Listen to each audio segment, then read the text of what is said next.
La sécheresse de 2018 n'est qu'un aperçu de ce qui deviendra la norme à horizon 2030. Une année de chaleur record qui a marqué les esprits des agriculteurs de ce GAEC. Avec le réchauffement climatique, les ressources fourragères vont diminuer.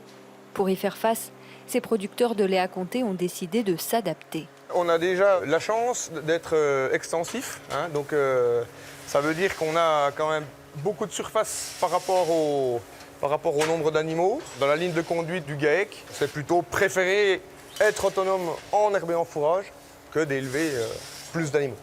Xavier et son associé David n'utilisent plus d'engrais sur leurs 205 hectares de prairies. Depuis, ils ont vu le fourrage changer, se diversifier en flore et gagner en qualité. La première année, on a été un peu trop brutal. On a voulu supprimer d'un coup, ça a été une diminution nette du rendement. Et après, on allait progressivement. Et aujourd'hui, on arrive à produire quasiment tout autant, mais en faisant un peu différemment. Des pratiques extensives à contre-courant de ce qu'on observe dans la filière comté ces dernières années.